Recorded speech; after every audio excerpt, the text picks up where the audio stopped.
함께 만드는 언론 미디어 협동조합.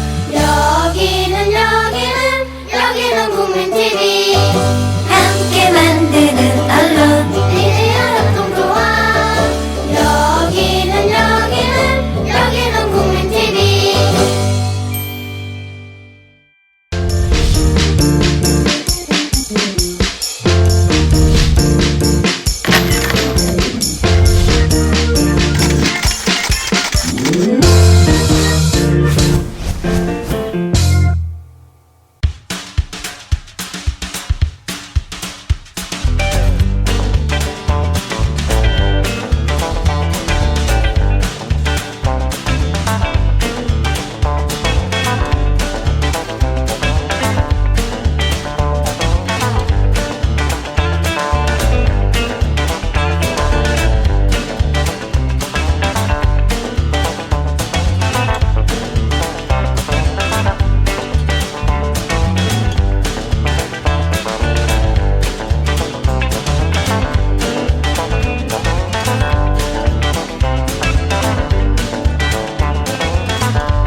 시사를 맛있게 요리해드립니다. 김성수 최유한의 맛있는 수다!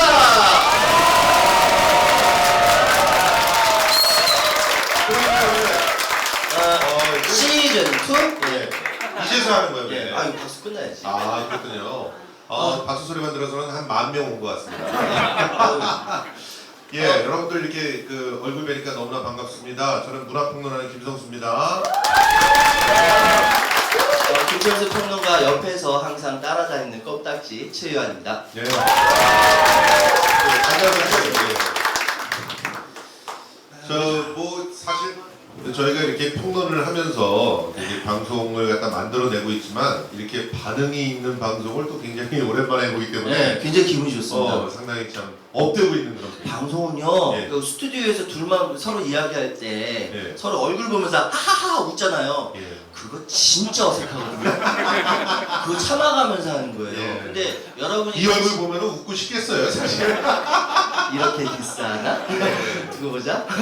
그 여러분께서 같이 웃어주고 박수 쳐주시고 하면요 정말 방송이 재밌고 저희 하는 사람들이 힘이 나거든요. 재밌을 때 박수 쳐주시고 질문 있으면 질문하셔도 괜찮습니다. 예. 예. 다 제가 준비를 해놨으니까요. 예. 자 우리 김성수 평론가님 예. 요즘 어떠십니까? 근황 좀 말씀해 주시죠. 김장하다 왔어요. 김장 예. 제가 늦을까봐 계속 전화했거든요. 예. 근데 계속 늦는 거야. 아까 전화했어도 양화대교 위. 예? 방금 전화했어도 양화대교 위. 양대가 길어요. 예. 무슨 자이언티? 네. 아니 근데 저 김장을 벌려놓고 네. 또 어제 제가 좀 포금을 해가지고 아. 김장을 벌려놓기만 하고 잠깐 잠이 들었었거든요. 나 그때 내가 너무 미안해가지고 빠져나오기가 힘든 거야. 우리 김선수 평론가님이 술을 잘 안 좋아하세요. 그런데도 이렇게 술 드시면 날아가, 예. 국정화가 예. 이렇게 사람 속을 썩이는 거예요. 저는 술을 잘 안 좋아해요. 술이 예. 절 좋아해서 그렇지. 예, 그렇습니다. 그래서 제가 아까 확인한 거예요. 그 뒤풀이 있죠? 네, 사랑합니다. 예. 예. 근데 요즘 김장들 다 하셨습니까? 예. 와. 근데 김장을 준비하는 그런 비용이 예. 꽤 올랐더라고요. 지금 보니까. 이게 몇인 가족이에요? 3인 가족이잖아. 우리는 3인 가족이지만 이제 전 처가에서 김장하는데 거기에 이제 처형네 예. 그리고 처제네 예. 이렇게 한 4 가구가 되잖아요. 그렇죠. 그런데 지금 김장을 하는데 보통 지금 한 가구에 17만 원 정도만 할 수 있다고 들었는데 아니 거의 돈 100만 원 쓰는 것 같아요. 어렵다 없다. 그러니까. 말도 안 돼. 17만 원 말도 그러니까 안 돼. 항상 정부는 이런 거는 왜 축소해서 보도하는 거예요. 어, 박근혜 대통령의 패션 센스를 강조를 하면서 패션 센스? 그건 막 굉장히 과장하죠. 그딱 파리에서 난리 난다 하얀 옷 입고 나서 그렇죠. 파리에서 그래서 그런 테러가 있었는데 소복이 돼. 심지어 소복이란다. 글쎄 말이야. 예. 그렇게 빨아주는 기레기들이 있기 때문에 예. 우리 국민 TV가 잘해야 되는 거죠. 예. 어쨌든 뭐 그 우리 서민들과 관련돼 있는 이런 정보들에 대해서는 굉장히 예. 이 상황에 보도를 하는 것 같다. 그래서 뭐 우리가 대한 언론을 지켜야 되는 이유 중에 하나가 정말 진실한 소리, 맞아요. 정확한 어떤 보도들을 해야 되기 때문이 아닌가. 그래서 지금 김장을 하다 왔다 이거죠. 그렇죠. 얼마나 했어요? 아, 지금 뭐 이거 챙겨주고 나온 거 아니야. 진작에 하라 그랬지. 저는 한 포기. 그리고 이제 우리 그 아들이 3살짜리가 있는데 이 3살짜리 아이가 열심히 또 김장을 돕는다고 하고 있어요. 그래요. 근데 얼마나 도와줄 수 있을지 모르겠어요. 아이 얘기했으니까 그 생각이 나네요. 그 예전에 지금은 그 2008년 광우병 시위 때 얘기니까요. 꽤 됐죠.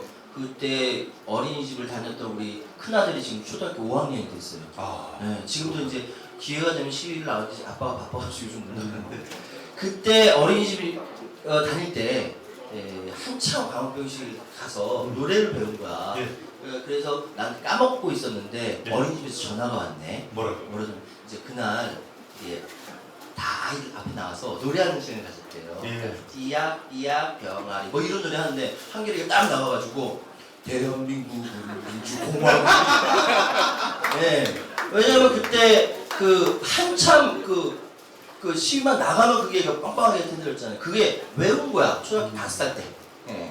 그래서 유치원 때 갔어요? 아니 그 유치원 때 배워서 지금 초등학교 5학년인데 그때 유치원 선생님이 전화를 주셨어요. 지금 긴장이 되잖아요. 제가 받은 건 아니죠. 우리 앞에 전화 받아서 한결이가 이렇게 대한민국은 민주공화국이다 노래를 했다. 그러니까 우리 앞에 놀래가지고 그때 촛불시위에 나가셨어요? 저도 나가고 싶었는데 이러더라고요.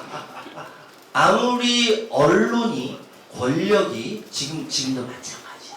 지금도 뭐 나보다 뭐 해도 민중들은 안다는 거죠. 상황을 안다는 거죠. 그게 민중의 지혜라고 생각합니다. 네. 여기까지는 이제 최유한 평론가의 아들 자랑이었습니다. 아니 근데 그 아들은 주로 엄마가 키우고 있다고 들었는데요. 아빠가 요즘 방송 때문에 새벽 4시에 일어나거든요. 아침 일찍 나가다 보니까 일찍 나오고 또 가서 일찍 들어가 자고 내 얼굴을 볼 시간이 없다고 나한테 굉장히 하소연을 하더니 이렇게 아들 자랑을 꼼꼼하게 하시는군요. 그러면 댓글 촬영해 보셔. 예, 괜찮습니다 저는. 그 아까 앞에도 저기 그 팅커벨리 노래 해주셨고요. 조준 밴드 노래 하셨는데 저는 열심히 들으려고 했는데 이 양반이 안 와가지고 급해가지고 마음이 급해 제대로 못 들었어요. 그런데 이런 많은 밴드들 내지 이제 음악 활동 하시는 분들이 뭐 이렇게 제대로 대우를 받아야 되잖아요. 그렇죠. 그런데 그 대우를 잘 못 받는 것 같아. 못 받죠. 그 이유가 뭘까요? 뭐 그 이유는 우리 사회가 그렇게 구조가 되어 있기 때문이잖아요. 구조화돼 있다.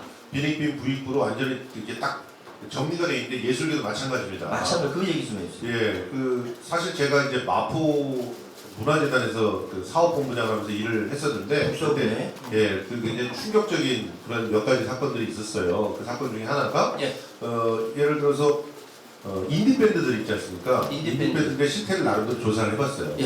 그런데 그 밴드를 기준으로 해서 한 달에 한 1,500만 원 정도, 1년에 1,500만 원 정도를 못 버는 팀이 전체 밴드 중에 70%였어요. 100만 원 가지고 어떻게 살아? 100만 원을 갖고 밴드가 또 여러 명이잖아. 몇 명이잖아. 그러니까 그래서 그 사람들은 그러면 다른 부업을 가져야 됩니다. 그러니까 순수하게 밴드 일로만 예를 들어서 뭐 락 페스티벌 이런 거 하잖아요. 그럼 돈을 굉장히 많이 받을 것 같은데 그래서 어쩔 수 없이 락 페스티벌을 가면 그래도 돈을 주는 무대니까 가거든요. 그런데 그렇게 이제 좀 이름 없는 밴드들 같은 경우는 200만 원 받기 힘들어요. 그래서 한번 그 공연을 하는데 그러면 그러니까 한 100에서 150 정도만 주고 간다는 거예요. 근데 그걸 가려면은 예를 들어서 그 준비도 해야 되고 거기서 공연은 하루 한다고 쳐도 그러면 일주일 이상이 날아가거든요. 그렇지. 일주일이 날아가서 150만 원 받는 거예요. 일주일 동안 그래도 일주일이 뭐야? 하여튼 어쨌든 한 달을 살아야 될 거 아니야. 그러니까 그 말이 안 돼. 페스티벌이 그래서 주로 몰려있는 그 달 같은 경우는 그나마 밀린 빚도 갚고 뭐 이런 날인데 근데 그리고 나서 또 빚을 져야 되는 그런 상황들이 만들어지는데 이게 구조가 바닥은 죽든 말든 그리고 그 저 위에 올라온 사람에게 집중적으로 뭘 몰아주는 그런 구조예요. 그렇기 때문에 이 구조 안에서는 뭐 예술을 하든 뭐 노래를 하든 뭘 하든 그 상위 10% 안에 음. 뭐 예술 같은 경우는 10% 안에 들면 그래도 살 수는 있어요. 그 경쟁 부분, 경쟁이라는 것도 여기에 적용된다는 거죠. 그런데 이제 경쟁이 원래 일단 예술을 가지고 경쟁을 하냐? 당연히 경쟁을 하죠. 경쟁을 하는 걸 갖다 뭐라고 생각을 하지 않거든요. 특히 그럼. 예술 같은 경우는 경쟁이 좀 돼야 지속적으로 자기를 갖다 훈련시켜서 이제 달인의 경지에 올라설 수가 있는 거거든요. 사실은 저는 몇 가지 그 단상들을 기억을 합니다. 여기 안치환 씨 팬 계세요? 안치환 씨 굉장히 젊었을 때 노래 그렇게 잘 못했거든요. 여기서 디스하는 거 이걸 방송 나가면 야, 근데 시안이한테 일러요. 시안이 형, 예. 우리가 젊었을 때 되게 어렸을 때. 제가 대학생일 때 예. 그때 그분은 이제 막 이제 나와서 그 뭐 노차스 활동하고 이러면서 뭔가 좀 이렇게 모색을 하고 있을 때 맞아요. 어렸을 때 그런데- 이런 그런데 제가 그 안치환 선배의 선배가 안치환 씨한테 충고를 하는 걸 술자리에서 들었거든요. 네. 그러다 내가 뿜을 뻔했잖아. 네. 안치환 탁 어깨를 두드리면서 아 예. 야 치환아 예. 너 노래는 하지 마. 왜 그러냐면 예. 작곡도 너무 잘하고 그럼. 그리고 또 뭐 나름대로 기타 치고 하면서 세션으로도 제법 괜찮을 것 같은데 예. 노래는 아 그거 허스키한 목소리가 호소를 그때는 괜찮아요. 그게 뭔가 노래를 잘하는 사람들 저는 제가 신해철한테도 그런 얘기 했거든요. 네가 대학교에서 대상 받으면 내가 내 손에 장을 짓는다. 그러다가 도망다녔어요. 진짜 잘 치신다고. 그러니까 그때 당시에는 처음 시작할 때는 그렇게 막 탁월한 아주 막 소름 끼치는 예. 그런 노래는 아니었어요. 그런 사람 저는 김광석 하나 봤어요. 근데 그 김광석 씨가 제일 유명해지기 전에 그때 노래 그 잘했죠. 고대에서 그 내가 고리라고 하는 그런 카페를 하고 있었어요 그분이. 그런데 이제 이런 무대를 만들어 놓고 노래를 불렀는데 녹두꽃을 불렀는데 제가 아직까지도 그걸 기억할 정도로 너무 노래를 그때 잘했어요 그분은. 그리고 또 예, 고대 출신에 제가 노래 잘하는 전설 같은 사람들이 좀 있었던 것 같아요. 근데 안치환 선배나 신해철은 장단포인데 노래를 그렇게 잘하는 건 아니었어요. 제가 생각할 때 나도 저 정도는 할 수 있지 않을까 이런 마음은 큰일 났다 지금. 자 이제 예. 방송 나갑니다. 젊었을 때. 그런데 이 사람들이 어느 날 득음을 해요. 득음. 그럼 그 득음을 할 수 있는 그런 환경은 뭐냐? 경쟁이죠 사실. 아. 경쟁 속에서 자기를 위한 투자들을 하고 예. 그 가운데서 일정한 경지에 올라가는데 제가 이제 방송을 통해서 한두 번 얘기한 적이 있지만 Here I Stand For You라고 하는 신해철의 노래를 들었을 때 나는 도대체 뭘 하고 있었나는 생각이 들었던 것이 그렇죠. 그 친구가 고음이 안 나왔던 친구란 예, 말이에요. 예, 예. 그래서 계속 노래들이 재즈 카페 이런 것만 들어봐도 위스키 블렌드, 블루스 뭐 이렇게 했단 말이에요. 위스키 블렌드, 블루진 네. 하이스, 걸라 피자 이렇게 중저음을 매력적이다 이렇게 얘기했던 친구인데 예. 어느 날 샤우팅을 하는데 끝내주죠. 노래방 가서 되게 자주 부르거든. 나는 귀를 의심했었어 진짜. 오케이. Here I Stand For You 됩니다. 네. 근데 뭐 귀가 되게 편한 건 아니고요. 예. 뭐 그래서 제가 그때 뭘 깨달았냐면 꾸준히 한 길을 한 걸을 하고 자기한테 투자를 하지 않으면 뭐 예술이든 뭐든 저는 그때 이제 결국 연극을 계속 하려고 했었던 때였지만 하여튼 성취를 하지 못한다. 근데 환경이 그걸 뒷받침해주지 못하고 있는 상황이죠. 그렇죠. 그러니까 그 환경이 최소한 예술을 하려고 하는 사람들이 꾸준히 자기 길을 만 시간의 법칙이라는 게 있다고 한다면 만 시간 정도 투자할 수 있게끔 해줘야 되는데. 최소한 뭐 한 3, 4년 정도는 전혀 돈이 없어도 살 수 있는 그런 환경들 이런 게 조성이 돼야 되거든요. 그런 게 안 되니까 결과적으로는 우리가 너무 극심한 비링빈 부익부의 그런 상황들이 자꾸 만들어지는 거예요. 박근혜 정부에서도 이전에 있었던 이명박 정부 때도 마찬가지고 문화예술 정책이라는 게 저는 제대로된 문화예술 정책 못 봤어요. 그죠? 지금의 문화예술 정책은 자기 친구 밀어주기, 자기 친구 밀어주기. 그다음에 캠프에서 활동했던 사람 돈 벌게 해주기. 이게 정책이에요. 지금 현재 대학로에서 벌어지고 있는 걸 보면 저도 잘하는 친구거든요. 저보다 예. 한 1년 후배고 기획 쪽으로 이제 서로가 같이 나름대로 이름을 좀 냈다고 하는 친구인데 심지어 그 친구는 운동권 출신이거든요. 예. 근데 운동권 출신이 변하면 왜 그렇게 변하지 몰라요. 다 독하게 변하죠. 제가 예전에 92년도에 어디냐 민중당? 예. 그때 이제 나도 민중당에서 포스터 붙이고 오라고 그랬는데. 해가지고 갔어요 저 그냥. 근데 장기표 선생 뭐 이렇게 한다고 해서 갔어요. 저는 아무 생각 없이 선배가 끌고 와서 갔어요. 근데 장기표 선생 없어. 꿀탕 쓴 사람이 이렇게 나와가지고 안녕하세요 김문수입니다. 그 김문수가 이 김문수야. 내가 알고 있었던 원래 이민도 어. 했던 그 김문수야 이 김문수야? 그랬더니 예 제가 접니다. 그래서 왜 압수를 했잖아요. 오. 제가 오늘 우리 그때 느낌이 어땠어요? 아 그때 짠했지. 아. 와 내가 김문수를 만났다. 내가 진짜 근데 지금 만나서 악수하면 어떨 것 같아? 아이고 손 짜라오지. 사람 변하면 죽고요. 예, 어쨌든 변하면 안 돼요. 뭐 저희 대학로에 있는 그 친구도 결과적으로는 지금 그랬구나. 박근혜 캠프 2012년에 박근혜 캠프에 들어가서 활동을 하더니 지금 그 친구가 운영하고 있는 극장에 돈을 몰아준 거예요. 실제로. 그런데 그 친구가 올해 젊은 예술가상을 받았는데 예. 그 친구가 나보다 1살 어리거든요. 예. 그게 젊어? 야 진짜 나는 왜 이렇게 젊은 예술가상도 못 받는 거야? 글쎄 말이에요. 네. 머리가 머리가 커서 그래 머리가. 그러니까 머리 큰 예술가상 이런 것들 만들어서 이렇게 젊은 예술가상을 막 그 친구를 주기 위해서 40세라는 규정도 없어요. 없애고 그 밀어주는 거죠. 줘요. 정말 치사하지 않습니까? 네, 아. 정말 치사하고 정말. 그 올해 젊은 예술가상 같이 받은 사람이 조성진. 쇼핑 포털에서 1등한 조성진과 그 친구가 나란히 받는 거야. 동급으로. 동급으로. 우와 말이 돼 이게? 그러니까 사람들은 굉장히 가슴이 아픈 거야. 자 여기서 한 가지 더 얘기할 수 있는 거. 가슴이 아파요. 나 어제 대종상 보면서 완전 기절할 뻔했잖아. 대종상 보셨습니까? 대종상 네. 국제시장이 10개 부분 받아갔죠? 그 시간에 저. 근데 그게 줄 수밖에 없는 이유가 뭔지 아세요? 네, 잠깐만. 그거부터 먼저 얘기하고 잠깐만. 서로 그- 경중이야. 일단 한 번만. 예. 자, 국제시장이 10개를 받았는데 네. 왜 국제생한테 10개를 줄 수밖에 없었을까? 참석을 안 했겠죠. 예? 참석을 안 해서? 아닙니다. 아니다. 예. 그 전에 광희한테 15개 줬거든. 그럼요. 그러니까 국제시장에 10개를 줘야지 맞을 거 아니에요. 그렇지 않으면 보복당할 텐데. 그치. 광희한테 15개 줬는데 네. 국제시장한테 10개 저는 줘야 10개는 줘야지. 왜? 그 위에서 좋아하시잖아요. 팬이잖아요. 예. 국제시장 보면서 오죽했으면 국무회의에 국제시장에 태극기 보면서 가서 손 올리고 이렇게 인사하는 얘기까지 하겠습니까? 예. 예. 국무회의에. 이게 어제 사적인 보니까 자리가 아니라. 상 받는 사람도 쑥스러워 하더라. 네, 그래 쑥스럽지. 10개씩이나 가져가니까. 제가 그 시간에 KBS 라디오를 했어요. 예. 라디오를 하고 나오면 이제 그 스타들 막 와가지고 애들 막 소리 지르고 그렇죠. 사진 찍고 난리가 나는데 네. 딱 KBS 라디오 딱 마치고 나오는데 조용히 사람이 없어. 사람이 없어. 레드카펫 없었어요. 예? 저 뒤쪽에 뭐 만들어 놓게 했는데 쑥스러운가 봐. 와가지고 싹 빠져서 들어가. 레드카페 하긴 했는데. 하긴 했는데 TV를 보니까 뭐 몇 스타들이 오긴 오던데. 그러니까 몇 명이 그랬는데 사람들도 없었고 진짜 언론사들이 가가지고 막 왜 여배우들 드레스 막 이렇게 해서 막 이러고 가잖아요 이렇게 가잖아요. 그런 거 막 보려고 막 사진 찍고 없었어요. 없었어요.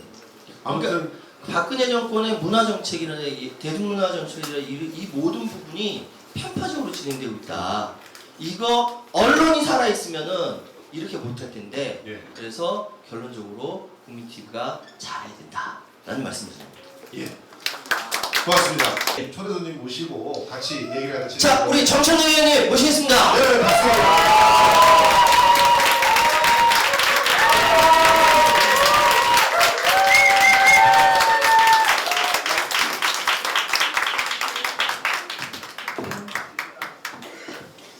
여러분 안녕하십니까. 대한민국 최고의 얼짱들 시대의 참석 조합원 선수입니다.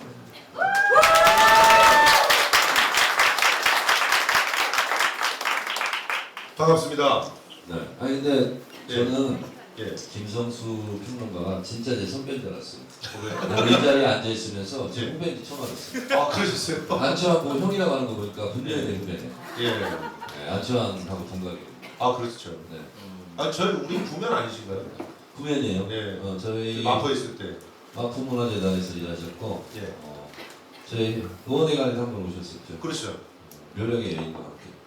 그랬었죠. 네. 묘령의 여인 이거 방송 나간다. 그렇습니다. 좋다. 그런데 이제 그때 간 이유가 제가 부당한 이유로 해고를 나갈 것 같아가지고 우리 정 의원님께 아니 저 해고당한 거 억울합니다 이렇게 네. 읍소를 하려고 갔었잖아요 그때. 흡수하는 사람의 태도는 아니었어요. 그렇죠. 예 맞아요. 상당히 당당한 태도였어요. 예. 아니 저는 잘못한 것이 없으니까. 네. 예. 네.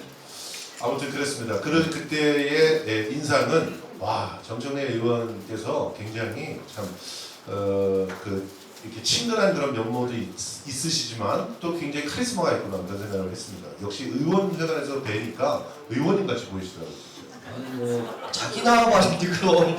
아니 표정은 항상 칼이 있어요. 카리스마. 예. 미치겠다 이거. 양쪽에서 이러면 나 진짜 어떻게 진행을 하지? 그냥 진행하시죠. 제가 좀 앉아 있으면서 예. 예. 그 초청받은 주제하고는 좀 다른 얘기는 내가 꼭 하나 해야 되겠어요. 예, 괜찮습니다. 문화 정책에 예, 대해서. 문화정책. 제가 17대 국회 초선 때 문화관광위원회 하면서 문화 정책을 한번 들여다본 적이 있거든요. 예. 근데 여러분 한류라는 말. 한류. 예, 그 누가 만든 말인지 아세요? 제가 만든 거 아니고 김대중 대통령께서 집권하자마자 예. 문화정책의 활성화, 진흥책을 연구하라. 그래서 여러분 별로 좋아하지 않는 김한길 장관한테 오더를 줬답니다. 그래서 기존의 문화정책의 예산에 지원했던 것 거의 3배를 쏟아부었어요. 그렇죠. 그러면서 활성화를 시키자 이렇게 됐는데 그래서 한번 만들어봐라 해서 그 한류라는 말은 김한길 장관이 주어를 했고 그래서 김대중 대통령이 어떻게 하는 것이 가장 문화정책 한류를 융성발전시킬 수 있는 길이냐 이렇게 연구를 해라. 그래서 첫 번째가 가위질하지 않는 겁니다. 가위질, 네, 검열. 네. 그래서 JSA라는 영화가 그렇게 해서 나왔죠. 그래서 이 문화정책의 첫 번째 1장 1절의 말씀은 가위질하지 마라. 가위질하지 마. 창작의 자유를 보장해라.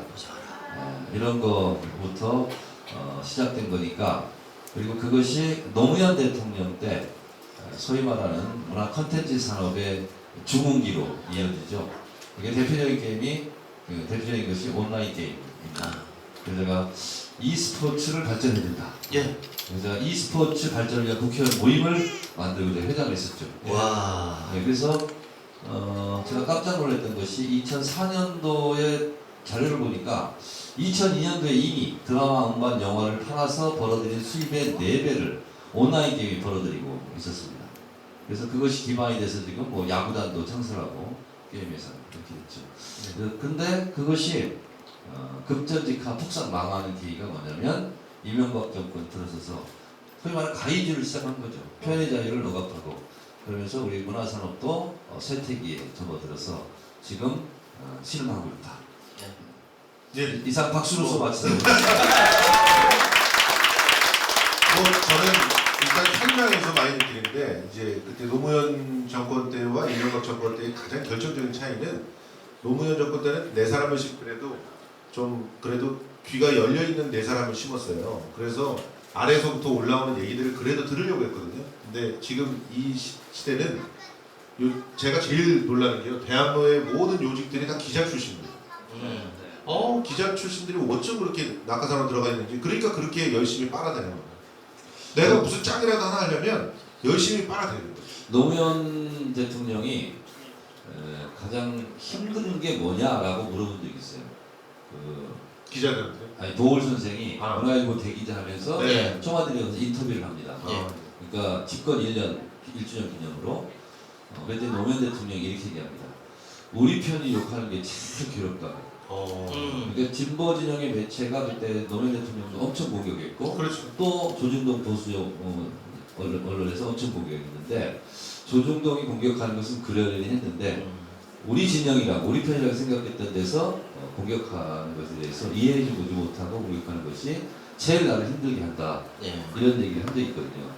이 말씀은 노무현 대통령 때는 우리 편조차 자유롭게 비판. 그렇죠. 근데 그게 좋은 거잖아요. 원래. 좋은 거죠. 네. 그러니까 그렇게 토론을 했는데 이명박 정권과 박근혜 정권의 가장 큰 특징은 뭐냐면 표현의 자유를 억압하는 것은 기본인데다가 밥줄 전략이죠. 예. 밥줄 끊는 걸로 이렇게 가는 거죠.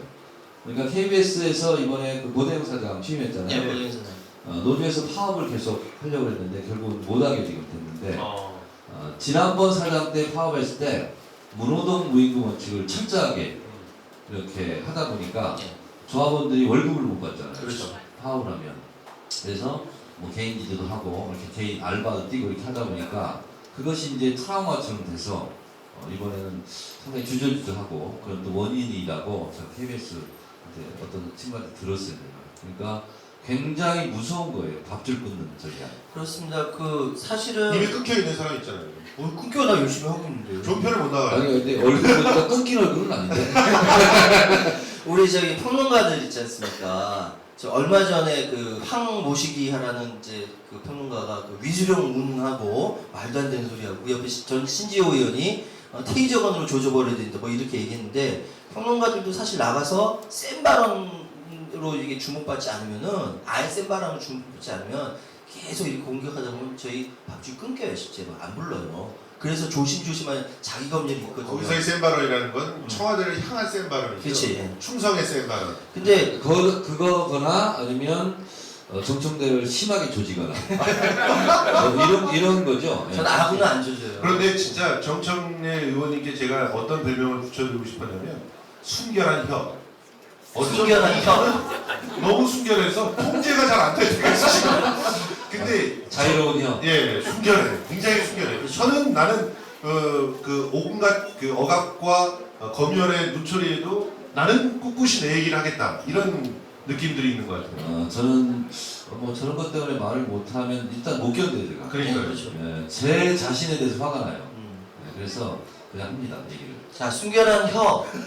정청래 의원님 주제로 돌아가서요. 근데 나하고 조중동 종편하고 생각이 차이가 크더라고. 어떻게요? 거기서 나한테 뭐 막말 정치나 계속 공격해요. 그렇죠. 예. 근데 나는 그냥 막 말을 할 뿐이야. 말할 뿐이야. 근데 그게 차이가 있더라고. 그런데. 예. 근데 그렇게 막 말을 하는 분들은 그쪽에 더 많던데요. 어떻게요? 그러니까 그쪽 새누리당 진영들에 더 많은데 거기는 거기는 막말이라고 안 하더라고요. 거기는 막 말을 하면서 중간에 네. 깨야 돼. 네. 막 심한 말만 해. 그렇죠. 그러니까. 저는 그냥 막 말을 할 뿐이에요. 알겠습니다. 네. 자, 우리는 정말 순결한 혀와 만나고 있는 예. 거예요. 자랑스럽게. 자, 그럼 질문 드리겠습니다. 순결한 혀 정청래 의원님. 다음에 진짜 정권 교체 가능해요? 걱정돼 죽겠어. 정권 교체를 하려면 몇 가지 조건이 있어야 되죠. 예. 네. 이거는 이제 제가 처음 한 얘기 같은데 문재인, 이제 안철수, 안철수. 싫어하지만 좀 들어주세요. 예. 박원순, 강원순. 이 경선을 해야 됩니다. 그 다른 분들도. 그리고 그 중에 1등은 대통령 후보로 나가고 2등, 3등, 4등은 공동 선대위원장을 하게 되면 정권 교체 가능합니다. 글쎄요. 그러니까 그 문안박 연대라고 하는 것의 내용이 문안박뿐만 아니라 네. 어쨌든 대통령 선거에 경선에 많이 나와야 되고요. 네. 1등이 후보가 되고 경선에서 떨어진 사람들 있잖아요. 네. 이분이 공동 선대위원장으로 각자 지역을 맡아서 네. 분야를 맡아서 뛰면 이깁니다. 그러니까 그거는 뭐 일단 연대 혹은 화합이라는 이름으로 얘기를 할 수 있을 것 같은데. 모든 것을 압축적으로 한 문장으로 제가 요약해서 정리해드렸는데 네. 잘 알아들으시네요. 그러니까요. 그러니까 그렇게 될 가능성이 있나요? 그렇게 될 가능성이 있습니다. 예. 있습니까? 어떤 네. 방식으로? 왜냐하면 그렇게 그런 방식으로 가자라고 원하는 게 정권 교체를 원하는 민주주의 세력인데 거기에 레코드방 튀는 것처럼 튀면 그 사람의 정치 생명은 좀 끝난다 이렇게 생각합니다. 근데 사실 경선하자 이거는 아주 명분이 있는 얘기인데 네. 경선이 아니, 어차피 명분이 아니라 어차피 돼 있어요. 그렇지 경선을 해야 되는데 네. 경선이 공정한가 네. 이런 부분에 대해서도 싸우고. 그거 갖고 싸운 거 있잖아요 지금 자, 사실. 결국 우리가 2,774m의 백두산 정상을 올라가요. 올라가는 네. 과정에서는 넘어져서 무릎에 피가 나기도 하고 예. 가시에 찔려서 손바닥에 피가 나기도 하고 때로는 힘들어서 주저앉아 있기도 하지만 결국 가게 돼 있어요. 네. 네. 2017년 12월 19일 날은 정해져 있는 날짜이고 그렇죠. 그리고 그 전 몇 달 전에 경선을 하게 돼 있어요. 그래서 일이 일비 안 했으면 좋겠어요. 일일비에 하지 않았으면 좋겠다. 맨날 속이 상해서 그래요. 속상하면 술 몇 잔 드시고 그냥 술 자야 돼요. 근데 이런 데에서 해결책이 나오네. 지금 그런 길로 이제 갈 때 너 이제 정말 원칙적인 얘기만 하시니까 상대적으로 아니 이게 네. 중간중간에 괴로움을 잊게 하는 처방전이에요. 어쨌든 이 총선에 대한 대비서부터 네. 이렇게 마치 벽돌을 잘 쌓아 올려야 된다고 보는데요. 네. 그런데 지금 현재 그 총선에 대한 어떤 준비랄지 네. 지금 현재 분열되어 있는 그런 모습이랄지 이런 걸 보면 네. 그렇게 경선으로 다 같이 화목하게 해서 네. 뭐 거기서 누군가 뽑아갖고 다 공동 손대위원 되고 이렇게 안 될 것 같고. 돼요. 왜냐면 예. 이 개인 대 개인의 감정 싸움은 참 풀기 어려운 싸움이더라고요. 네. 그런데 이 정치권에서의 세력 대 세력, 무슨 뭐 정파 대 정파 이것은요 정치적으로 또 다 해결이 됩니다. 네. 개인의 감정 싸움이 아니거든요. 그 혹시 지금 진보 진영이라고 모여 있는 그쪽과의 어떤 그 연대랄지 그 네. 공동 보조 뭐 이런 네. 것들 생각하시고 있습니까? 뭐 총선 때부터 하자 아니다 대선 때 하자 뭐 이런 약간의 입장 차이는 현재 있는 것 같아요. 그렇죠. 근데 저는 총선 때는 각자 실력대로 한번 뛰어보자 네. 하는 쪽에 저는 좀 방점이 찍혀져 있어요. 그리고 그 결과 표를 가지고 대선 때 어떻게 연대하고 어떻게 예를 들면 나눌 것인가 그리고 나눠서 합칠 것인가 이거 근데- 보면 17대 추선 때 내가 그 민주노동당 때는 워낙 그런 얘기 했어요. 섀도우 캐비넷을 미리 발표를 하고 예. 그리고 예를 들면 예를 들면 지금 이제 정의당을 굳이 얘기한다면 뭐 정의당은 어느 장관직에 참여를 한다. 예. 그래서 우리 같이 공동의 정권 교체를 위해 노력한다. 그래서 결선 투표제 뭐 이런 것도 한번 도입해 보자. 이런 것이 이제 아이디어 차원에서 됐거든요. 그러니까 예를 들면 이런 거예요. 새정치민주연합에서 친하게 경선에 한 명이 뽑혔어요. 그리고 또 다른 야당이 뽑혔어요. 그리고 경선을 또 한 번 결선 투표를 하는 거죠. 야, 그거 획기적인데? 네. 그렇게 되면 예를 들면 그러면 거기서 이기는 팀과 지는 팀이 나올 거 아니에요. 그렇죠. 그러면 예를 들면 지는 팀 같은 경우는 국내 내치에 관련된 이런 장관직 이런 것을 좀 담당하고 나머지는 뭐 이기는 팀이 하자. 근데 이게 소위 이제 결선 투표제인데 아이디어 차원에서는 제가 지금 처음 얘기하는 건 아니고 10여 년 전부터 나왔어요. 계속. 그렇죠. 근데 문제는 이게 솔직히 말해서 지금 정의당과 새정치민주연합의 당세나 네. 지금 뭐 국회의원 석수나 이런 것들이 비교가 안 되는 상황인데 아니 그러니까 그렇게 어떻게 동등하게 결선 투표를 할 수 있으며 네. 그리고 그것도 당원들 대상으로 결선 투표하자는 건 아닐 거 아니에요? 아니, 그러니까 그런 일종의 오픈 프라이머리를 얘기하시는 거 아닙니까? 그렇죠. 디테일을 제가 지금 뭐 얘기할 수가 없죠. 예. 그러나 그러니까 총선 때 이제 성적표가 나올 거 아닙니까? 그렇죠. 지금대로 나온다는 보장이 없잖아요. 그렇죠. 예. 그래서 총선 때 성적표를 받아보고 거기에 맞게 또 다시 플랜을 짜면 어떻겠느냐. 이것이 이제 아이디어 차원에서 이제 있는 거죠. 근데 하나 더 여쭙고 싶은 게 지금 굉장히 관심을 많이 아니 보여요. 굉장히 관심이 많으실 것 같아가지고 네. 그 현재 판대로라면 룰도 그렇고 네. 그 진보 진영이라고 세칭 모여 있는 그 팀들이 굉장히 불리한 네. 그런 판이잖아요. 네. 그렇기 때문에 네. 이 판에서 실력대로 붙자라고 하면 네. 사실은 그거는 대선 이후에도 네. 그쪽의 목소리들이 많이 나오지 않게끔 하는 그런 네. 형이 사실 형이 갖고 있는 것들과 동생이 갖고 있는 것들이 있잖아요. 네. 제가 제 세상동의 동생들을 하고 싸워서 이기는 방법은 유일하게 1대1로 붙는 거였거든요. 네. 1대1로 붙으면 내가 다 이기니까. 네. 네. 그러니까 그 실력대로 붙자 이렇게 얘기를 하는 건 좀 어불성설 아닌가 하는 주장도 있지 않습니까? 그러니까 김대중 대통령께서 대통령 될 때 그때는 색깔이 전혀 다른 DJP 연합을 했잖아요. 예. 그 엄청난 비난도 하고 했지만 결국은 그렇게 좀- 했으니까 집권을 한 거 그렇죠. 예, 아닙니까? 맞습니다. 그리고 JP 쪽에 나눠줬죠. 국무총리를 주고 이렇게 했었죠. 근데 구체적으로 제가 뭐 어떤 그림일지는 모르겠으나 예를 들면 전혀 색깔이 다른 세력과 해서 정권 교체를 했으니까 우리 5,000년 반만년 역사 중에서 최초의 평화적 정권 교체 아닙니까? 맞습니다. 그리고 나서 JP랑 손잡은 거에 대한 비난보다는 정권 교체를 한 이후에 그래도 잘했다. 이렇게 된 거 아닙니까?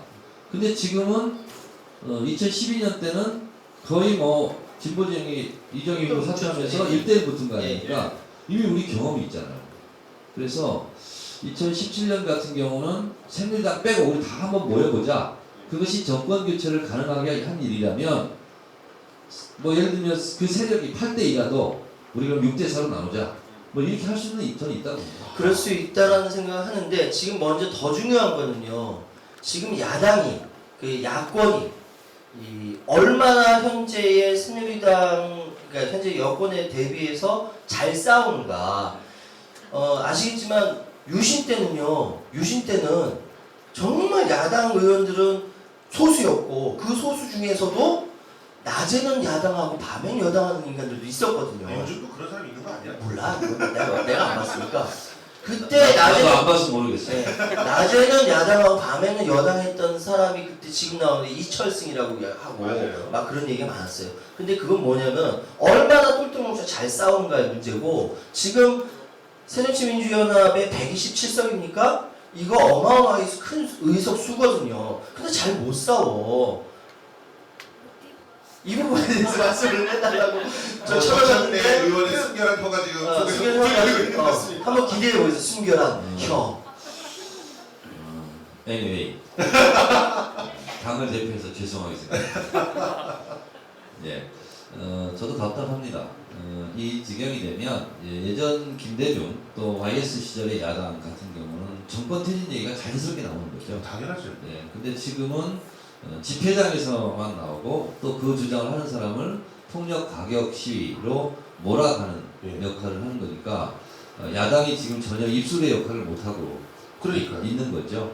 그런 점을 저는 자인합니다. 그리고 저희 새정치민주연합도 굉장히 우경화되어 있는 게 사실이에요.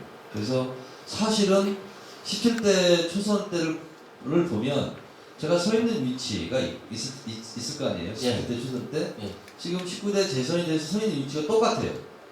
근데 17대보다 조중동부터 공격받는 양은 훨씬 더 많습니다. 그러니까 저랑 같이 서 있는 사람이 없어진 거예요. 그때 여러 사람이 같이 있으니까 화살을 분산해서 맞았을 거 아닙니까? 지금은 거의 뭐 혼자 맞는 이런 상황이 됐는데 그렇다고 내가 더 왼쪽으로 가 있었을까? 그건 아닌 것 같아요. 그런 상황이죠. 그러니까 어느 순간에 내가 맨 왼쪽이냐? 뭐 그런 이런 상황이 되버린. 제가 예전에 한 영화관에서 평론가들이 쫙 초청을 받아가지고 이렇게 나란히 쫙 서가지고 인사를 한 적이 있었어요. 근데 갑자기 최영일 평론가가 막 자리를 배치를 막 해. 네. 그래서 저를 제일 왼쪽에 두더라고요. 네. 그래서 갑자기 저쪽서부터 극좌하고 이쪽으로 오면서 우라고 그렇게 농담을 했던 적이 있는데 네. 제가 그래서 극좌로 올린 적이 있었어요. 지금도 제가 왼쪽에 앉아 있잖아요. 지금. 그렇구나. 난 그분이야? 근데 사회가 건강하려면은 네. 오른쪽과 왼쪽의 그 이야기들이 서로 이렇게 다양하게 이야기가 합리적으로 돼야 된다고 생각해요. 그렇죠. 네. 합리적으로 돼야 되는데 우리 사회는 합리적으로 대화 자체가 불가능해져 버렸거든요. 그러니까. 그래 이런 부분은 의원님들도 마찬가지일 것 같거든요. 의원님들은 술자리에서 대화 잘 하시는 거예요. 술자리에서 대화를 하시나요? 잘해요. 그러니까 네. 굉장히 뭐 화기애애. 아니 하기에 저도 사실 이제 제가 농담처럼 하는 얘기지만 정청래는 친노냐, 뭐 비노냐 이렇게 얘기해요. 그래서 제가 나는 홀로다 이렇게 얘기해요. 홀로? 홀로인 듯이 보여요. 네. 당연히 이렇게 보면. 네. 근데 1대1 관계는 다 잘 갔습니다. 네. 근데 무슨 의원총회를 하거나 무슨 뭘 결정할 때 보면 좀 생각들이 많이 달라요. 이렇게 하는데 의외로 제가 정리할 때가 있습니다. 아 의외로. 어떻게요? 그쪽 주장도 일리가 있고 이쪽 주장도 일리가 있는데 여기 공통 부분은 이런 것 같습니다. 아. 우리 이렇게 하는 게 어떻겠습니까? 따릅니까 그런 의원님들이? 워낙 명쾌하기 때문에 양쪽에서 반박할 수가 없기 때문에 예. 한 예를 제가 들어드릴까요? 예. 박근혜 대통령 얼마 전에 그 시정연설 했어요. 예. 그러면 어떤 작전을 구사할 것인가 이걸 가지고 별거 아닌 것 같아도요 굉장히 감론을박합니다. 여러분들이 보면 무슨 코미디 같기도 할 거예요. 박근혜 대통령이 올 때 이렇게 앉아 있느냐, 이렇게 서 있느냐, 아니면 서서 박수까지 치느냐, 피켓을 드느냐. 이 상황을 가지고 네. 그 세 가지. 굉장히 싸웁니다. 그리고 의기투일이 안 돼. 네. 어차피 안 되는 거야. 그냥 근데 안 됐다 치고. 자, 근데 국정교과서를 하는데 우리가 그냥 있을 수는 없다. 네. 근데 대통령이 입장이 있는데 또 떠드는 것도 대통령에 대한 예의가 아니다. 그렇죠. 여러분들 달라요. 네. 본회장이 들어가면. 그렇죠. 그러면 우리 떠들면 공격당하니까 막 떠들고 그러면 그냥 말 안 하고 있는데 이것을 침묵 시위의 개념으로 우리는 삼자. 네. 오케이. 네. 자, 근데 침묵 시위만 하면 좀 거시기하다. 네. 그래서 국정교과서 반대. 네. 앞에 붙이고. 컴퓨터 붙이자. 네. 이렇게 이제 대충 합의가 됐어요. 네. 그랬더니 국정교과서 반대 이것만 붙이면 너무 정치적이니까 네. 우리 그러면 민심을 살피는 차원에서 네. 민생 우선 이것도 붙이자는 의견이 나왔어요. 네. 그럼 이걸 가지고 하나로 통일해야 되잖아요. 네. 그래서 제가 기밀하게 자유로운 혀를 움직였죠. 순결한 혀를 움직였죠. 자, 이렇게 하자. 대통령이 입장 퇴장할 때 앉아 있고 서 있고 방금 새 안은 정리가 어차피 안 돼. 자유 의지에 맡기자. 그렇죠. 만장일치잖아 이거 자유의지잖아요. 자유의지네요. 그러니까 쓰고 싶은 사람 쓰고 앉고 싶으면 앉고 박수 치려고 치고 안 치려고 안 치고 예. 됐잖아요 그럼 정리가. 예. 다만 지도부는 서 있는 게 좋겠다. 응. 실제로 이렇게 이제 결정이 됐어요. 예. 근데 그냥 서 있으면 좀 그렇잖아요. 대신 국정교과서 갖고 와가지고 공부하는 사람 교과서 들고 있고 쳐다보니까 실제로 했어요. 네. 실제로 네. 실제로 그랬어요. 항의 차원에서 근데 언론에 안 나온 것 같은데. 언론에 그 사진은 나왔어요. 사진만. 근데 저는 그냥 그것도 싫어가지고 그냥 늦게 들어갔다가 일찍 나왔거든요. 아. 하여튼 어쨌든 그렇게 하고 대신 컴퓨터 모니터 앞에 국정교과서 반대 이것만 붙이자는 사람도 있지만 또 민생우선도 붙이자는 사람이 있어. 그러니까 또 의견이 갈리면 아무것도 못하잖아요. 좋다 두 개 콜 같이 붙이자. 네. 그래서 합의를 했어요. 예.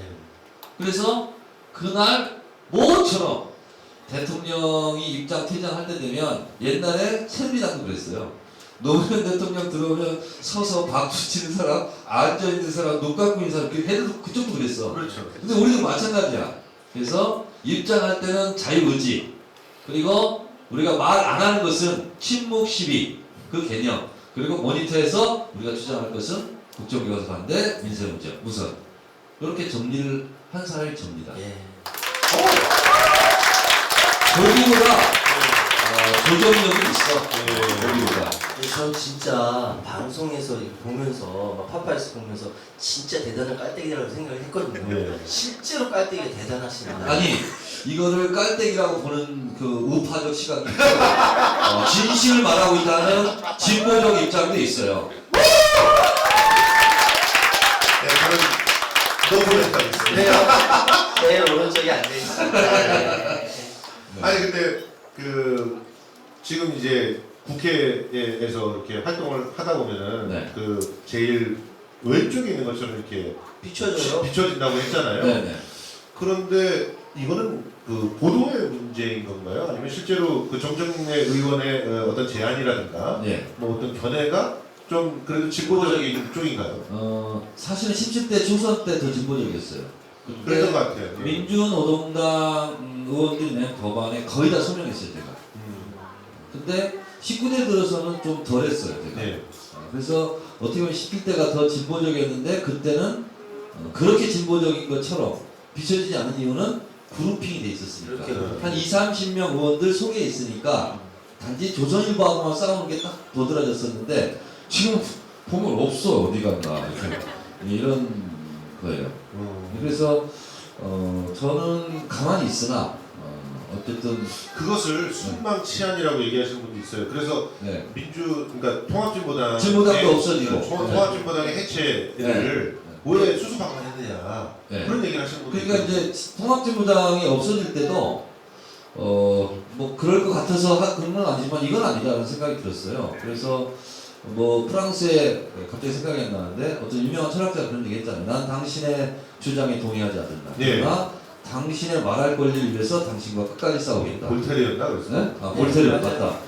뭐 볼테르. 네, 그래서 저도 똑같이 이렇게 얘기했어요. 나는 통합진보당의 정치 노선에 동의하지는 않는다. 그러나 통합진보당의 입을 막는 것을 반대한다. 예. 통합진보당이 주장하는 것에 대해서 그 말할 권리를 위해서 함께 싸우겠다. 아니 그걸로 당론을 그렇게 조정을 해주셨으면 아니 근데 이거는 어떻게 해볼 수가 없더라고요. 그래서 그걸 제가 입장을 발표했어요. 근데 뭐 그 다음부터는 이제 뭐 일베에서 정청래는 북한으로 가라 이제 이렇게 계속 공격을 했는데 그 공격은 뭐 그냥 가볍게 그렇죠. 웃고 말았지만 예. 어쨌든 민주주의라는 것이 어느 누구의 주장이라도 다 할 수 있고 예. 그렇죠. 그 말한 부분이 허위사실이다 그러면 재판정에 가서 재판을 받아서 벌을 받으면 되고 그렇죠. 또 그 말을 해서 다음 총선에 떨어지면 그렇게 또 책임을 지면 되는 거잖아요. 그렇죠. 그런 거죠. 근데 그러니까 선거를 통해서 사실 선거에서 그분들은 만약 이번 총선까지 있었다고 해도 네. 사실상 다 떨어질 수도 있었던 그런 상황이었잖아요. 그러니까 통합진보당 의원들이 계속 그렇게 주장을 하고 그렇게 해서 다음에 국민들이 아 이건 좀 아니다 하고 판단해서 그냥 낙선이 되면 되는 거예요. 그렇죠. 낙선이 될 수도 있고 당이 없어질 수도 있잖아요. 네, 그렇습니다. 그렇죠. 근데 그걸 가지고 국가 권력 기구가 나서서 강제로 해산시킨다는 것은 민주주의 국가에서는 가장 안 좋은 그런 양태로 벌어진 폭력 현상이죠. 그렇죠. 그 나시 때나 있었던. 근데 이렇게 얘기만 해도 굉장히 진보적이야 내가. 아니 근데 그때 당시에 이게 뭐가 진보적이냐고. 아니 그때 우리 며칠 그때 얘기하는 당시에 뭐라 그러셨냐면 그 나치 때에 그 당을 해체시켰던 그 네. 예를 들면서 네.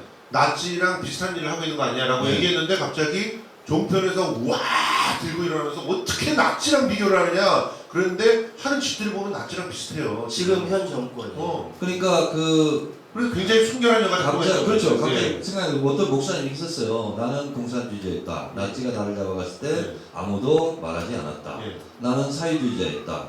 나치가 나를 잡아갔을 때 옆에서 아무런 항변도 없었다. 나는 조합원이었다. 나치가 나를 잡아갔을 때 아무도 내 편을 들어주지 네. 않았다. 나는 계속 민주주의자였다. 네. 예. 네. 나를 잡아갔을 때 나를 위해서 방어해줄 사람이 방어할 사람이 아무도 없었다. 네. 라는 거예요. 그런데 결국은 마지막 사람을 잡아갔어요. 그냥 국민이에요. 근데 이미 대변할 사람들은 다 죽은 거죠. 그렇죠. 그러니까 결국은 하나하나 양파 껍질 벗기도 하나하나 껍질 벗기 다 해가지고 마지막에 그 남아있는 차익진 중심의 그 고갱이가 없을 때는 그때는 아무도 그거에 대해서 말해줄 사람이 없는 거죠.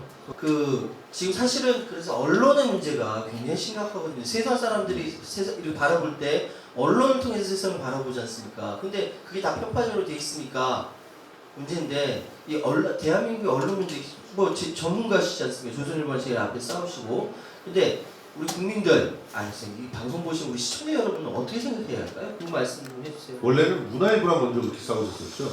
원래는 다 싸웠어요. 네, 다 싸웠는데 이게 이제 좀 저는 개인적으로 좀 역사가 있어요. 왜냐하면 안티조선 운동을 했었고요. 그렇죠. 그리고 나서 국회에 진출을 했고 종편을 금지하는 신문법을 제가 제정을 했고 네. 그리고 신문사가 몇 부를 찍는지 광고의 수입은 얼마나 되는지 투명하게 공개하잖아요. 공개하지 않아요. 네. 그래서 그 투명하게 공개하는 것을 의무화시켰어요.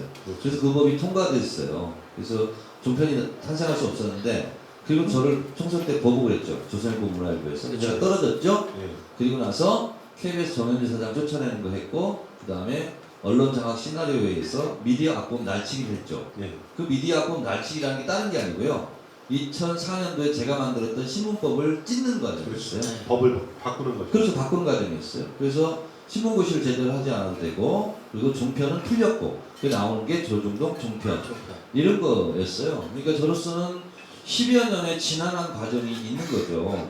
그러니까 정청래 보고 왜 종편을 출연하지 않느냐. 근데 원래는 당론으로 종편을 출연하지 않는 것이 였는데 풀렸어요. 예. 좋다 그러면 종편에 출연하는 것도 개별 의원들의 자유다. 출연하지 않는 것은 내 자유다. 그래요. 예. 근데 정청래는 왜 MBN은 또 출연하면서 다른 데는 출연 안 하냐고 조중동 종편 PD 작가들이 엄청나게 전화 오고 항의성이라기보다는 이렇게 뭐라 할까 읍소? 부탁, 읍소 이런 거에 읍소. 출연해 달라고 예. 그러면 제가 한마디로 대답하죠. 내 맘이야. MBN만 나가고 왜 자기들 안 나오냐? 내 맘이야. 왜냐면 MBN은 그때 종편 그 이전에도 있었잖아요. 네. 그렇죠. 원래 보도 채널로 있었던 그런 거죠. 건데 진짜 저는 대학생 때 대한민국이 잘 가려면 두 개의 영역이 정말 깨끗해져야 된다 하고 생각했던 것이 언론하고 교육 분야입니다. 언론이 제대로 서면 나라가 제대로 서고 교육이 제대로 서면 대한민국의 미래가 제대로 서거든요. 근데 지금 대한민국의 언론 환경은 10년 전보다 더 안 좋아졌잖아요. 지금. 훨씬 안 좋아요. 그렇죠. 완전히 뭐 교육도 마찬가지입니다. 실제로 여러분들 아실지 모르겠지만 저희가 지난번 방송에서 해서 금요일날 거 보신 분들 아실지 모르겠지만 우리나라에서 교육 특히 사학들이 악의 온상이에요. 사실 그 악의 온상들이 어떤 사람들을 만들어내냐면요, 김철웅 교수 같은 사람을 만들어내요. 그 사람의 아버지가 한국 기독교 교회 학교 연합회 사무국장이야. 사학법 개정을 사학법을 개정해서 사학재단에 감시할 수 있는 이사 1명 집어넣는 거, 혹은 뭐 전체 12명 있다면 3명 집어넣는 걸 막아 세운 사람 중에 한 사람이 그 사람이에요. 그러고 자기 아들 교수를 만들어 놓는 거죠. 그리고 이제 이런 식으로 또 뭐 국정화 있을 때 깔때기를 대는 거죠.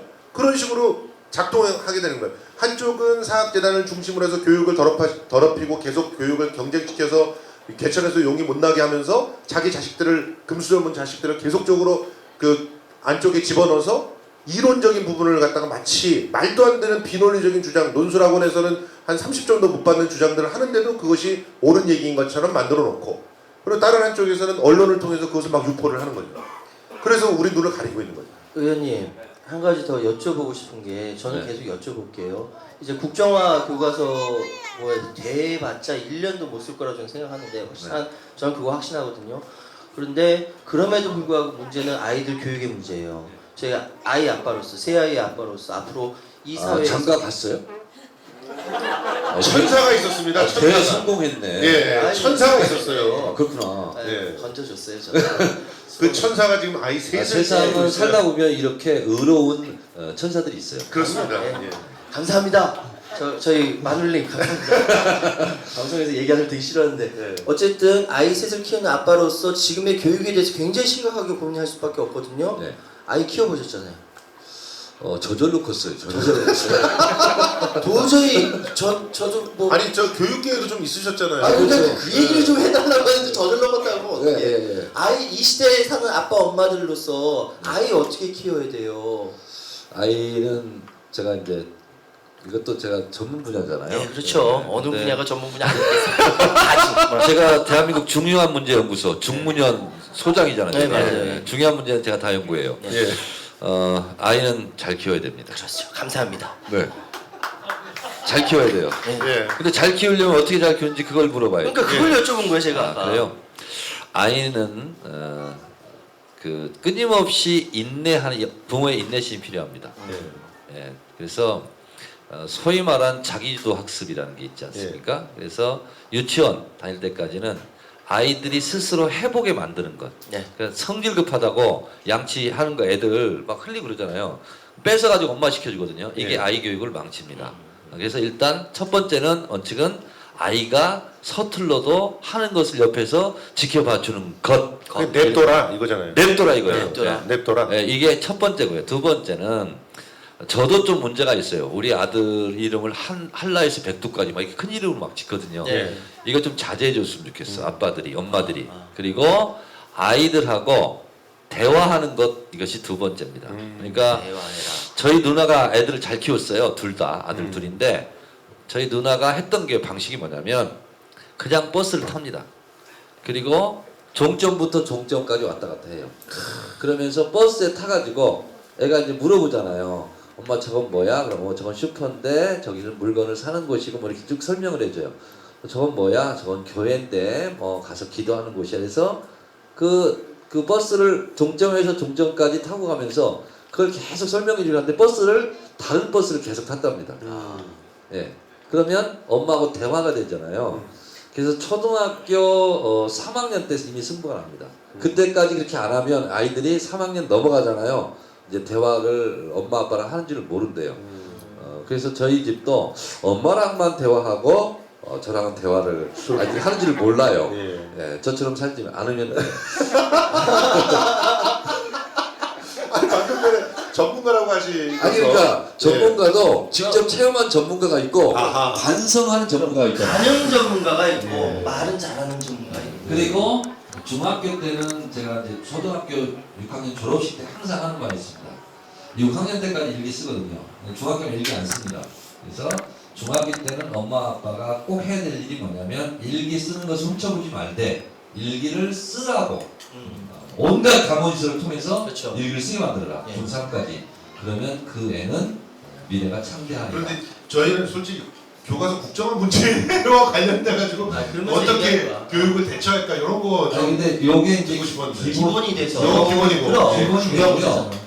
이런 것이 밑바탕이 돼야 아이들하고 대화가 되고 국정교과서가 왜 잘못됐는지 그거 금방 알아요 애들이. 아 보면 안다는 거죠. 그러면 강화문에 나온 아이들 보세요. 고등학교 아이들 정말 똑똑한 아이들인데 네. 요 아이들은 중학교 3학년 때까지 일기 쓰는 아이들이에요. 아. 그 일기장 안에 매일 자기 의견과 주장, 사색, 관찰 이런 좋은 선한 마음이 이렇게 다 들어가 있거든요. 협동심 뭐 이런 거. 그래서 중학교 3학년까지 대부분 일기 쓰는 애들일 거예요. 애들이. 옳은 정신을 밝혀내는 예. 네. 아니 말씀이 맞아요. 그러니까 영어, 수학 이게 문제가 아니라 자기가 생각해서 자기가 똑바로 말할 수 있는 아이들은 기본적으로 어휘력이 있어요. 국어 선생님 그렇습니다. 국어를 잘해 사실 기본으로. 그래서 그 옛날 예. 제가 중학교 1학년부터 3학년까지 일기를 썼어요 진짜. 와. 그 일기장을 가지고 있어. 아니 모든 화제가 이번에 거침없이 정청래 그대로 스캔 떠가지고 올려놨어. 와. 근데 1979년 10월 27일 날 일기장이 있어. 예. 내 책에 공개했어. 79년 10월 26일 날 사건이 있었고 그렇죠. 79년 10월 27일 일기장에 일기장이 있어. 뭐라고 써 있어요? 민족의 태양 위대한 대통령이 돌아가셨다. 중앙정보부장이 이럴 수가 있는가? 그렇죠. 하늘도 울고 땅도 울고 나도 울다. 그래서 다 울었어요. 대통령님 고이 가소서. 이렇게 많은 법이 아니라 네? 많은 법이 아, 진짜. 아니라 진심으로. 진심으로. 그래서 그 일기장을 제 책에 스캔 넣어서 올려놨거든요. 예. 그래서 사람들이 고등학교 때 그랬으면 예. 욕하려고 그랬는데 중학교 때 가지고 예. 순진하다고. 예. 그런데 이제 그게 국정교과서의 피해 아닙니까? 그래서 제가 고등학교 때까지 그런 무비판적인 교육을 받다가 대학 가서 광주에 가서 망월동부에서 가서 완벽하게 깼어요. 네. 그러니까 다행이야 그래도. 네. 근데 어쨌든 저는 고등학교 때까지 방공투사였습니다. 그 부분에 대해서 그러지 않는 사람은 없지. 네, 인정합니다. 네. 저는 심했어요. 아 시원하셨어요? 방공 웅변대회도 나가고 저 물질기도 나가고 멀쩡하다 공산다 이거 있잖아요. 저도 제가 진짜 앞장섰어. 거기도 상 받았었는데 저도. 그래서 저를 상 받았는데. 제가 주로 방공 때문에 말이 이렇게 좀 좋아졌어요. 제가. 그래서 반공에서 반골로 바뀌었어요. 축하드립니다. 저는 군대에 제가 입대를 했더니만 네. 그때의 사단장님께서 저랑 같이 이렇게 부대로 오셨는데 네. 전국 웅변협회 부의장이었어. 두 달에 한 번씩 웅변대를 여네요. 예. 제가 두 달에 한 번씩 표사님 같지만 따박따박 받아가지고. 예, 관심이 없고요. 마지막으로 이제 네, 시간이 많이 가서 마지막 질문 하나만 제가 이렇게 여쭤보고 예. 이제 끝내도록 하겠습니다. 여기는 이제 미디어 협동조합이고요. 우리 미디어 협동조합님 원님들은 다들 잘 아시지만 이걸 통해서 우리 국민들이 많이 시청하니까 앞으로 정권 교체를 위해서 우리 미디어 협동조합원님들 그리고 우리 국민들 어떻게 하면 좋겠습니까? 어떤 행동을 해야 돼요? 미디어 협동조합원들이요. 온라인과 오프라인의 역할이 달라요. 온라인은 열심히 댓글 부대하면 돼요. 혼자 그냥 읽고 이게 옳다 그러면 너무 이기지 말고 댓글 써야 돼 댓글. 그리고 예를 들어 문재인 대표라도 이런 공격하면 또 맞서서 싸우고. 왜냐하면 그렇게 하지 않으면 저들의 댓글만 넘쳐요. 그럼 그런 것만 보게 되거든요. 그래서 온라인에서는 그냥 쉽게 말씀드리는 겁니다. 온라인에서도 그런 활동을 하셔라 이런 거고, 또 오프라인에서는 2002년도에 이런 광고 카피 있었습니다. 열심히 욕한 당신 찍어라. 욕만 하면 안 되는 거예요. 우리가 지는 것은요 투표율 때문에 집니다. 특히 수도권. 그러니까 20, 30대, 40대 젊은 유권자들이 안 나가서 지는 거지요. 그분들이 나가면 이기게 돼 있어요. 그러니까 투표율 저하가 승패 1번입니다. 투표에서는. 그래서 그렇게 하려면 오프라인에서 주변 분들하고 술도 한잔 먹고 친해지고 그래서 투표하고 나가야 되지 않겠어. 굳이 몇 번 찍으라고 얘기하지 않아도. 그래서 그렇게 해서 이번 총선 때 한번 연습하시고 대선 때는 2배, 3배로 더 활동을 하시면 여러분들이 원하는 분이 대통령이 되지 않을까. 그런데 생각이 듭니다. 젊은 층에서 투표를 안 하는 거는 또 구조적인 문제도 있잖아요. 그러니까 그런 문제는 이제 여기서 따지다 보면 그치. 한 다람쥐 쳇바퀴 돌도 도는 거니까. 돌기 때문에 그래서 그거는 우리 또 의원님께서 해주셔야 될 몫이고. 해주셔야죠. 그러니까 옛날에 우리 많이 했잖아요. 닥치고 투표. 네. 닥치고 투표. 네. 네. 반갑습니다.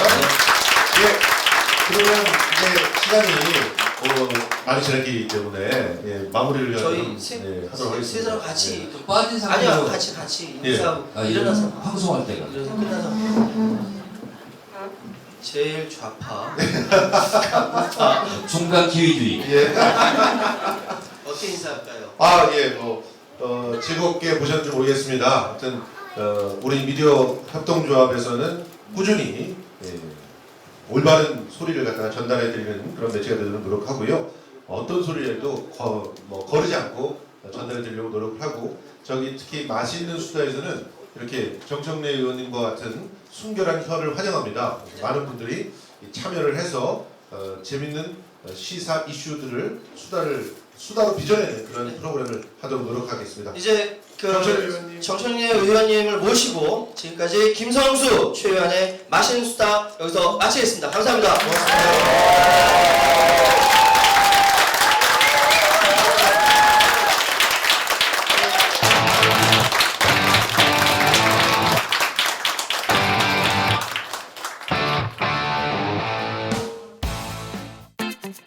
국민TV, 국민라디오 그리고 뉴스케이를 응원하시는 분들 미디어협동조합 조합원 가입으로 힘을 실어주십시오. 그리고 기존 조합원분들은 월조합비 납부 신청을 해주시면 감사하겠습니다. 조합원 가입과 월조합비 납부 신청 문의는 홈페이지 국민.tv 또는 서울전화 3144-7737로 연락주시면 됩니다.